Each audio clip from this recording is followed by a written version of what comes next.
Business, this is business అని ఒక reel ఉంటుంది చూసారు ఇన్స్టాగ్రామ్లో. మాకు ఇక్కడికి వచ్చి అదే గుర్తొస్తుంది. ఎందుకో చెప్తా చూడండి, బ్యాక్ కెమెరా పెట్టి. ఎందుకు నువ్వు చెప్తా? నేను చెప్తాను. ఈ బోట్ ఉంది కదా, ఆ బోట్ ఎక్కితేనేమో 300 అంట. ఎందుకు? ఇక్కడ గంగాడ జరుగుతుంది. ఈ గంగాడ చూడండి.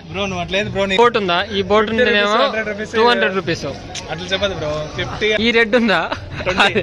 20 అని చెప్పు. 500 ఓన్లీ చెప్పదు.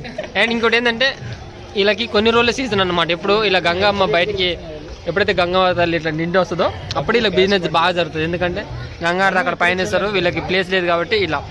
అదే నీళ్ళు ఎండిపోయి ఉంటే ఇలా కింది డౌన్లోనే ఇస్తారు అనమాట గంగారది. సో మనం అంతా అదంతా ఘాట్ ఉంటుంది. అక్కడ ఆ స్టెప్స్, ఆ బోట్ల దాకా స్టెప్స్ ఉంటాయి. అక్కడ నిల్చొని మనం చూడొచ్చు. అప్పుడు అంత రేట్ ఉండదు, ఫ్రీగానే చూడొచ్చు. కానీ ఇప్పుడు కాస్ట్ ఎక్కువ ఉంది. నార్మల్ టైంలో అయితే 50 రూపీసే ఉంటుంది. ఏది ఇంత ఫ్లోటింగ్ లేనప్పుడు. ఫ్లోటింగ్ బట్టి వాళ్ళు ఇంత చేసారు అనమాట.